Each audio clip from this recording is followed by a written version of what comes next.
प्रकार के कर्म महापुरुषों ने समझाया है। कितने प्रकार के कर्म? 3 प्रकार के कर्म। थोड़ा समझेंगे गौर करके ध्यान से। सबसे पहला कर्म है संचित कर्म। संचित माने इकट्ठा। कौन सा कर्म? संचित कर्म। जो कर्म आप जन्म जन्मांतर से इकट्ठा आपका भंडार जो भरा पड़ा है, वो कौन सा कर्म है? संचित कर्म। जैसे अलमारी में जितना पैसा आप रखे हुए हैं, जन्म जन्मांतर का जो कमाया हुआ है, वो क्या है? संचित रुपया। संचित का, संचित माने इकट्ठा, संचय, इकट्ठा करना। जन्म जन्मांतर के जो आपके कर्म हैं, उसे संचित कर्म कहते हैं। और दूसरा है प्रारब्ध कर्म। कौन सा कर्म? प्रारब्ध आप सुने होंगे।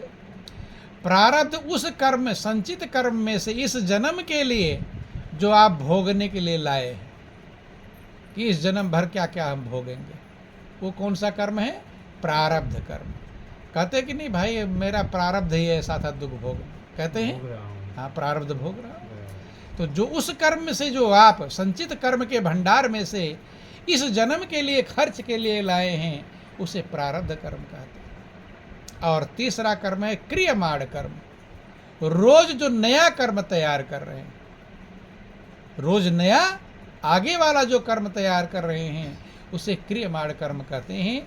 ये 3 प्रकार का कर्म है: संचित कर्म, प्रारब्ध कर्म और क्रियमाण कर्म।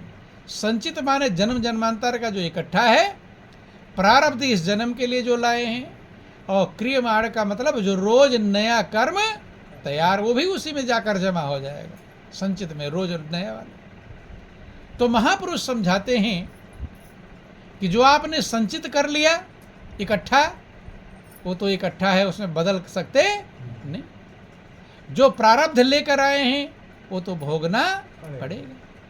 क्रिय कर्माण कर्म अब आपके वो हाथ में है। कौन सा कर्म? अब जो रोज नया कर रहे हैं, यही महत्वपूर्ण है।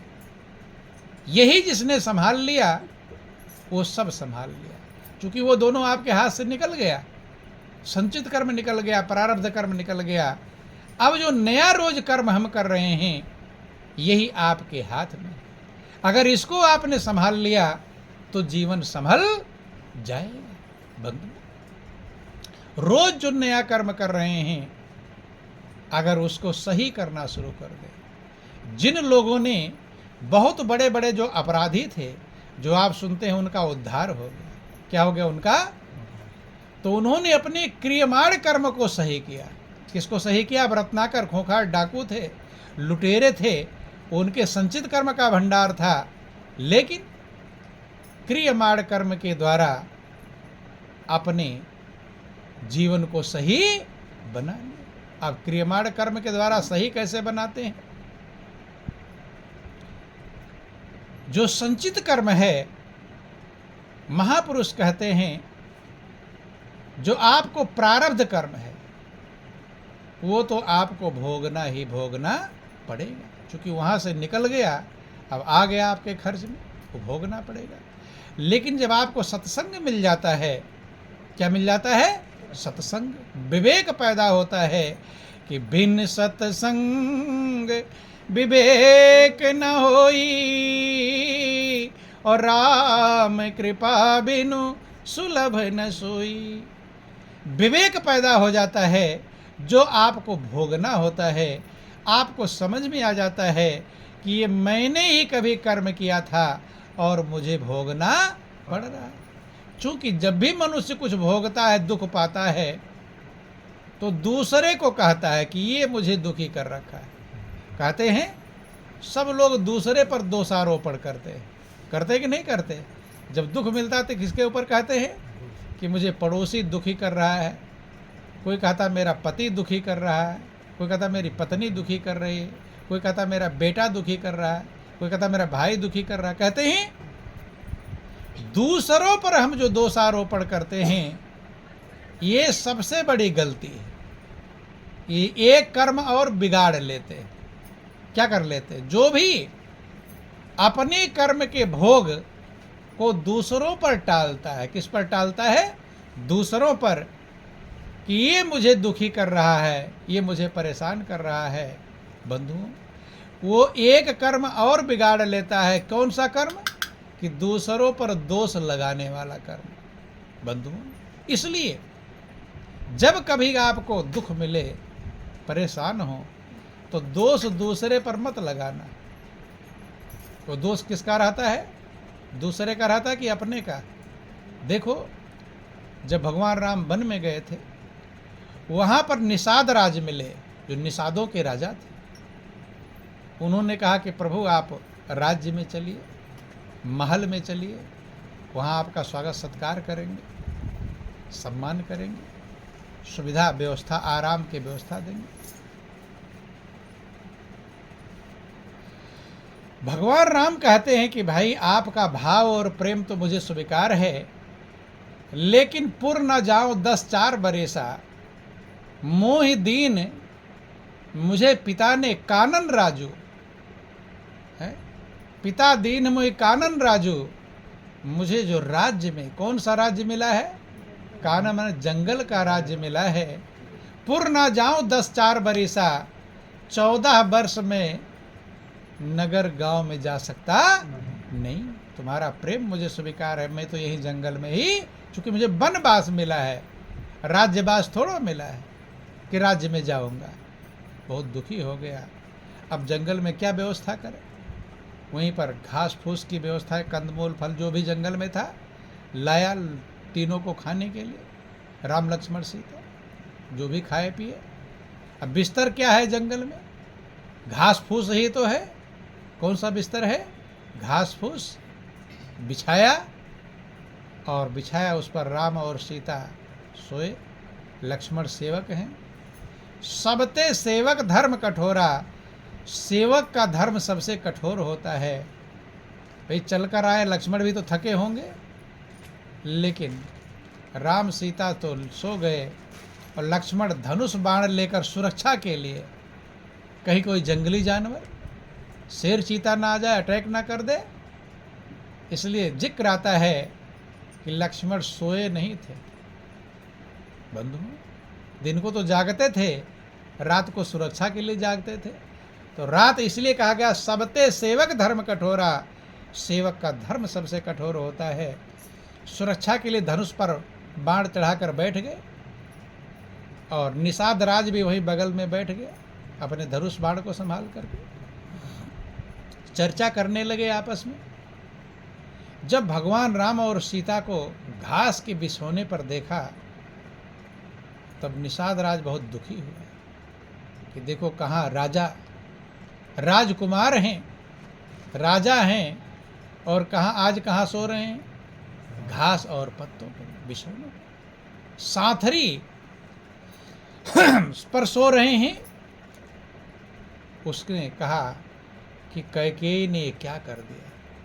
कैकेयी के ऊपर जैसे उसने दोषारोपण किया, ध्यान देंगे, आंख खोल लो, आंख बंद हो रही कुछ लोगों की, ठीक है। बोलिए प्रेम से सुखदेव महाराज की। बंधु, जब जैसे कैकेयी का नाम लिया, तो लक्ष्मण कहे रोक दिए कि दूसरे को कभी दोष नहीं देना चाहिए। कोई किसी को सुख और दुख नहीं देता। ये लक्ष्मण समझा रहे हैं किसको? निषाद राजगुरु। इसलिए आज तक जो आपने समझा होगा, कोई आपको सुख देता तो कहते ये तो मुझे भला आदमी है, बहुत सुख देता है, अच्छा करता है। और कोई आपको दुख देता है तो कहते हैं बहुत बुरा आदमी है, दुख देता है, कहते हैं। तो ना ही कोई आपको सुख देता है और ना ही कोई आपको दुख देता है। सुख दुख देने वाला कौन है? आपका कर्म। कौन है? आपका कर्म। लक्ष्मण ने समझाया निषाद राज को कि नहीं को सुख दुख कर दाता, और निज कृत कर्म भोग सब भ्राता। कि हे भाई, कोई किसी को सुख दुख देने वाला नहीं। व्यर्थ दूसरे को दोष मत दो, एक दोष और बढ़ जाएगा। दूसरे पर दोष लगाना एक दोष और बढ़ा लेना है। इसलिए कहते हैं कि जो आज भगवान राम को वनवास हुआ है, इसमें कैकेयी का कोई दोष, इनको तो खुद ही श्राप मिला हुआ है, बन बन भटकोगे। नहीं समझ में आई? जैसे स्त्री के वियोग में व्याकुल, तमाम सारी बातें बंधु, जब इन्हें खुद श्राप मिला हुआ है, नारद ने श्राप दिया था कि जैसे मैं स्त्री के वियोग में व्याकुल हो रहा है, ऐसे तुम व्याकुल होगे। बानर रूप तुम्हारा मेरा बनाया तो बानर ही तुम्हारी मदद करेंगे, तमाम श्राप दिया बंधु। तो कैकेयी कहाँ बीच में आ गई? कैकेयी का कोई दोष कि नहीं को सुख दुख कर दाता और निज कृत कर्म भोग सब भ्राता। कि हे भाई, कोई किसी को न सुख देता है न दुख देता है, आपके कर्म ही हैं जो आपको सुख देंगे और दुख देंगे। तो इसलिए कभी भी किसी पर दोष अगर आज तक लगाया है, आगे बचने का प्रयास करें। ना ही कोई आपको सुखी कर पाएगा और ना ही दुख देगा बंधु। इसलिए कोई अच्छा करता है तो आप बड़ा एहसान मानते हो, लेकिन वो आपके कर्म है जो आपके लिए अच्छा कर रहा है, और कर्म बुरा होंगे तो लोग उल्टा करना चालू कर दे। कर्म अगर आपका उल्टा होगा तो अपने भी गैर बन जाएंगे। जो आपका अपना प्रिय है वही उल्टा व्यवहार करेगा बंधु। तो इसलिए सब महापुरुषों ने कर्म को संभालने के लिए कहा, क्योंकि कर्म आपका आगे आगे चलता है और आप पीछे चलते हैं। तो क्रियमाण कर्म की चर्चा चल रही थी। जो क्रियमाण कर्म है, इस कर्म को अगर आपने संभाल लिया, ये कर्म आपके जीवन को बदल देगा। पहले जो तो है ही, ऐसे समझ लो जैसे पहले आप 10,000 कर्जदार हो। कितना कर्जदार हैं? 10,000 कर्जदार हैं।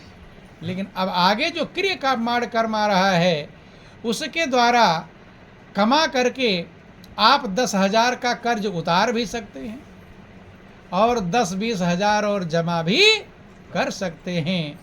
तो वो कर्ज भी उतर गया, अर्थात पहले के कर्म को आप उतार सकते हैं, काट सकते हैं। क्या कर सकते हैं? काट सकते हैं। बोलिए प्रेम से गुरुदेव महाराज की जय। बोलो वृंदावन बिहारी लाल की। इसलिए सभी महापुरुषों ने, अब भगवान कृष्ण ने अर्जुन को समझाया। ध्यान देना, महापुरुष क्या समझाते हैं? अगर आपको कर्म के बंधन से छूटना है, उपाय बतलाते हैं। कहते हैं कि हे अर्जुन, जैसे ढेर सारी लकड़ियों का ढेर हो। क्या हो? लकड़ियों का ढेर। यहां से लेकर के और दिल्ली तक लकड़ियों का ढेर हो, लकड़ी लकड़ी रखी हो। अब उसमें आग की चिंगारी डाल दो। क्या डाल दो? आग की चिंगारी, और उसे जलाते रहो, जलाते रहो, जलाते रहो। तो एक समय ऐसा आएगा जब सारी लकड़ियां जलकर राख बन जाएंगी। क्या बन जाएंगी? राख। ऐसे भगवान कृष्ण ने अर्जुन को समझाया कि हे अर्जुन, जैसे प्रज्वलित अग्नि ईंधनों को भस्म कर देती है, ऐसे जो ज्ञान की अग्नि है वो कर्मों को जलाकर राख कर देती है। कौन सी अग्नि? ज्ञान की अग्नि बंधु। कर्म को जलाकर राख कर देती है। इसीलिए आपने तमाम इतिहास सुना होगा कि रत्नाकर जैसे खूंखार डाकू, लूट मार करने वाले, कहीं जिक्र है कि चारपाई पर घुरचे तड़पे, वो क्या बन गए? वाल्मीकि ऋषि बन गए। क्या बन गए? वाल्मीकि ऋषि बन गए। कि उल्टा नाम जपत जग जाना और वाल्मीकि भय ब्रह्म समाना। किसके समान हो गए? ब्रह्म के समान, परमात्मा के ही समान हो गए, जो निर्लेप है। परमात्मा में ना कोई अवगुण है, निर्लेप नारायण है, उसी के समान बन गए। कौन? वाल्मीकि ऋषि। कब बन गए? जब उन्हें गुरु महाराज जी ने ज्ञान की अग्नि दिया। कौन सी अग्नि दिया? ज्ञान की अग्नि।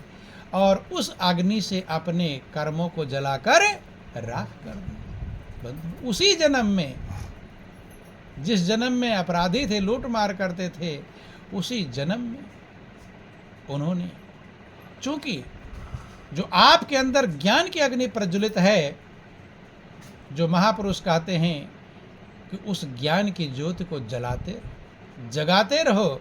जितना जगाओगे वो आपके कर्मों को जलाकर राख करेगा। जो आपको नाम का सुमिरण प्राप्त है,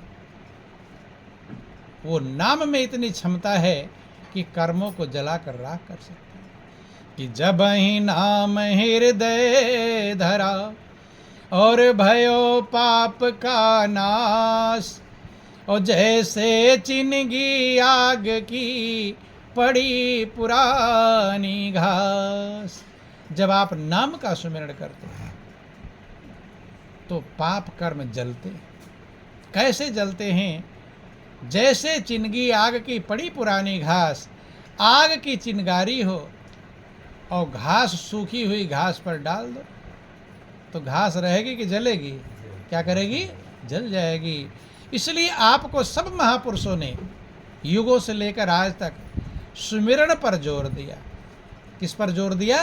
सुमिरण। सुमिरण आपके पाप कर्मों को जलाता है। और जितना देर सुमिरण करते हैं, नया क्रियमाण कर्म जो होता है वो सात्विक बनता है, शुद्ध बनता है। जब सुमिरण आप करेंगे उतने समय में आपके उल्टे विचार नहीं है। तो एक नया जो क्रियमाण कर्म कर रहे हैं वो उल्टा नहीं बना, उससे बचा लिया। और जो पहले के संचित कर्म हैं उसको जला रहा है। क्या जला? एक कर्म प्रारब्ध कर्म है, वो भोगना पड़ता है। क्या करना पड़ता है? इसलिए बहुत बार आप सुनते हैं कि बहुत बड़े बड़े संत हो गए, उनको भी कैंसर था। विवेकानंद के गुरु महाराज जी रामकृष्ण परमहंस थे, उनको गले का कैंसर। कैसा था? गले का कैंसर। चूंकि वो प्रारब्ध के कर्म थे। कौन से कर्म? प्रारब्ध। वो महापुरुष उससे नहीं काटते, वो भोगते हैं बंधु। हाँ, संचित कर्म और क्रियमाण कर्म, ये दोनों को, जो क्रियमाण कर्म जो नया आप करेंगे, जब आपके अंदर विवेक पैदा हो जाएगा तो सुमिरण करके करेंगे। जो सुमिरण करेंगे तो वो कर्म क्या होगा? बीज नहीं तैयार करेगा। जैसे बीज है, खेत में बोझ जमता है, लेकिन उस बीज को अगर भून दो तब बो खेत में तो जमेगा? फिर जमने वाला, कितना खाद पानी डालो, बीज को भून दो, हैं, अब ले जाकर बो दो खेत में, जम जाएगा? खाद पानी दोगे, जमने वाला। ऐसे जब आप नाम का सुमिरण करते हैं, प्रभु के ध्यान की, ज्ञान की अग्नि जलाते हैं, तो आपके जो कर्म हैं वो बीज के जल, भुने हुए बीज की तरह हो जाते हैं। कैसे हो जाते हैं? भून। अब वो जमेंगे नहीं बंधु। इसलिए जो ज्ञान, ध्यान, भजन सभी महापुरुषों ने समझाया। भगवान कृष्ण ने क्यों समझाया? अर्जुन तत्व ज्ञान प्राप्त कर। अर्जुन को क्या जरूरत? सामने साथ में भगवान खेल रहे हैं, भगवान के मित्र हैं, साथ साथ घूम रहे हैं, लेकिन उन्हें भी ज्ञान अग्नि की जरूरत है, तत्व ज्ञान की जरूरत है बंधु। इसलिए सबको जरूरत है। इसीलिए, लेकिन होता क्या है कि दो प्रकार की व्यवस्थाएं हैं, और जब आपका जैसे जैसे आपके कर्म जलेंगे, आपके भाव और विचारों में परिवर्तन आएगा। क्या आएगा? परिवर्तन। इसीलिए जो लोग भजन करते सही दिल से, दिखावटी नहीं, क्योंकि भजन भी दो प्रकार का है, एक दिखावटी है और एक दिल का है कि नहीं है? दिखावटी वाला तेज रहता है, और भजन का मतलब है प्रेम। अगर आपसे कोई दिखावटी प्रेम करता है, ऊपर ऊपर से दिखावे कि हाँ मैं प्रेम करता हूँ, वो अंदर से कोई मतलब नहीं रहे, तो आपका दिल खुश होगा? है? अपने दिल से पूछो, दिखावटी प्रेम करता हो तो आपका दिल खुश होने वाला। और शारदा पिलर छोड़ दो, पिलर को छोड़ कर बैठो। बोलिए प्रेम से गुरुदेव महाराज, बोलो वृंदावन बिहारी लाल। उसी में नींद बैठी हुई है, तुम्हारे पास वैसे ज़्यादा नींद रहती है, और उसमें से और ले लेती है। बोलिए प्रेम से गुरुदेव महाराज की।